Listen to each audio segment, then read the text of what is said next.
Assalamu alaykum teşkilat rehberleri topidagi barliq aziz vatandaşlarım, sebdaşlarım, dindaş qarindaşlarım,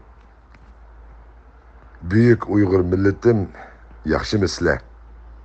Men vatandaşlar Ablacan Leylnaman Amerikadan so'zlayapman. Aziz vatandaşlarım, yuqorida hurmatlik Asqarjon efendim qisqagina bir yozmasida Avrupa Parlamentining olgan qarori albatta muhim.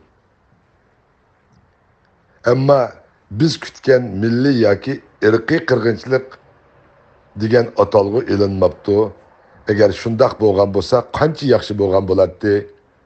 Inshaalloh bunda qarorlarmi ilinib qolg'isi deb o'zining intayin yo'lliq bir orzusi va taklifini hamda Avrupa Parlamentining hozir chiqargan Xitoylarning millatimizga qarshi elib borgan qirg'inchiligini insoniyatga qarshi qirg'inchilik deb ataganligiga rahmat aytadiganligini bildiribdi. Unda bo'lsa, xalqaro qonunlardagi insoniyatga qarshi jinoyat bilan irqiy qirg'inchilik degan bu atalg'uning farqi nima? Buni bilmagimiz lozim. İnsaniyetga qarshi ishlangan jinoyat degan chig'ida inglizcha bu crime against humanity deb ataladi. Unda bo'lsa crime against humanity qandaq bir ahvol ostida o'ttirg'i qo'yiladi yoki qandaq bir paket va dalil isbotlarga asosan o'ttirg'i qo'yiladi. Crime against humanity ya'ni insoniyatga qarshi ishlangan jinoyat degan bu jinoyatning definition ya'ni buningki mazmuni nayt ko'plagan insonlarni, intayin ko'plagan odamlarni birli vaqtda ko'plab o'ldirish bu insoniyatga qarshi ilib berilgan jinoyat deb ataladi. Unda bo'lsa genocide deganchi, genocide degan ya'ni irqiy qirg'inchilik deganchi. Bu nayt ko'plagan odamlarni o'ldiradigan, ammo bu o'ldirilgan odamlar ma'lum guruh yoki bir millat yoki bir irq tava bo'lgan. Ya'ni shu jinoyatni ishlaguvchi hukmron sinf yoki kuch yoki hokimiyat ma'lum bir guruh irq yoki millatning ichidagi ko'plagan odamlarni o'ldirgan chig'ida ondan u genocide ya'ni irqiy qirg'inchilik bo'ladi. Unda bo'lsa Avrupa Birligining bu qitim chiqargan qarori xatomi? Yo'q. Menimcha to'g'ri. Chunki biz bu da'voning xarakterini o'zgartirib etdik. Biz dedikki, Sharqiy Turkistonda dedik. Yashayotgan Uyg'ur, Qozoq, O'zbek, Tatar, Qirg'iz qatorliq ko'plagan millatlarni qirib so'lab o'ltirib deb da'vo qilganligimiz uchun bizning o'z og'zimiz bilan degan gapimizga ko'ra Avrupa Birligi Xitoylarning bu Sharqiy Turkistonda yashaydigan ko'plagan millatlarga qarshi elib borgan qirg'inchiligi deb qarab insoniyatga qarshi ishlangan jinoyat deb bekitdi.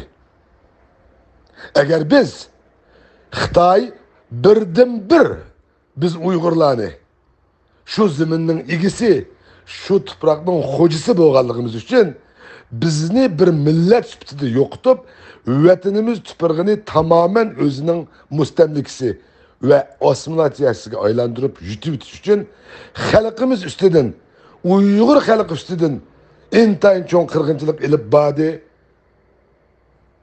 deb butkul davoni biz shu Uyg'ur millatiga fokus qilgan bo'lsak, u holda bugungi kunlikda bu Avrupa Parlamenti xalqaro qonunlardagi definition yana tushuncha bo'yicha buni bir millatning ichidagi ko'plagan odamlarni qirdi. Uning uchun bular milliy ya'ni irqiy qirg'inchilik genocide ibadi degan qarorni chiqargan bo'ladi. Shuning uchun bizning davomli ta'kidlaydiganimiz Bulupmu mening mushu Amerikaga chiqqan 25-26 yilningiz to'xtamay ta'kidlaydigan va Amerikada qonun o'qiganligim uchun, xalqaro qonun o'qiganligim uchun men diqqat qilayli. Biz Sharqiy Turkiston ve üyedeki köp milletlik devlet degan sözünü tilga olgan chig'imizda, u holda mana mushundaq masalalarga duch kelgan chig'imizda biz xatolashimiz. Chunki Xitoy komünist hakimiyeti ve cahangirleri, tecavüzçileri üyedeki en çok obyektisi, en çok yokutuş, en çok kırış obyektisini Uygur kılıp atkalığını hemimiz bilimiz. Ama nimiş kudu biz bununla başka milletlerini arlaştırıp bu Uygurlarga elmisaktan tatıp taalluk bolgan şu Uygur milletinin onu tuprığı, onu ziminini düşman Xitay tecavüzçi hakimiyetinin bu Uygur milletini yokutup etmeyi turup bu ziminini igelleşinin mümkün emesligini bilgenligi için birinciden bu zimin Uygurlarga teve emes propagandasını oturup koydu. Kazak, Kırgız, Özbek, Katarlık 12-13 millet yaşaydı. Bu zimin Uygurlarının zimine emes dep teşvik kılıdı. Biz mi onunla maslışıp bizning vatanimizning ismi Sharqiy Turkiston, u yerda 12-13 millet yaşaydı. Hatta yaqinda biz taraqqiy qilib Sharqiy Turkiston millati deydigan bir hukmni ko'tarib chiqdik. Xuddi Chunhua Minzu degandek. Shuning uchun men bir xalqaro qonunda o'qigan, Amerikada xalqaro qonun o'qib, bu haqda ko'p muloyiza va tahlil tadqiqotlarni olib borgan bir shaxs bo'lish sifatim bilan bu crime against humanity andın bu cultural genocide bu ikkisining o'rtasidagi farqni sizlarga deb qo'yay dedim. Yana bir qatam ta'kidlasam, crime against humanity, yani insoniyatga qarshi jinoyat qanday vaqtda ishlandi desa, u noit ko'plagan kishilarni, u balkim har xil irqdan, har xil millatdan bo'lishi mumkin. Ularni qirish crime against humanity bo'ldi. Endi bir milletning ichidagi ko'plagan odamni, yani bir irqning ichidagi ko'plagan odamlarni, yani Uyg'ur millatiga tava Uyg'urlarni qilsa, u holda bu genocide bo'ladi. Yani irqiy qirg'inchilik bo'ldi.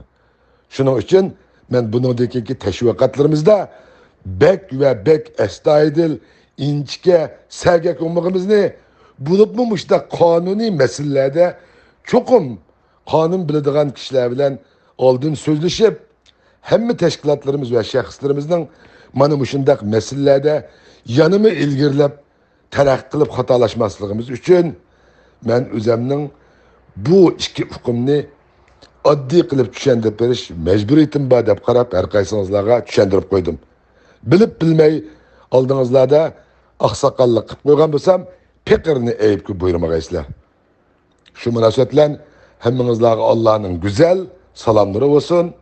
Allah bundaki işlerimizde yar ve yardımcımız olsun. Yaşasın Uyguristan Cumhuriyeti, yaşasın büyük Uygur milletinin ittifaklığı. Köpçülük rahmet.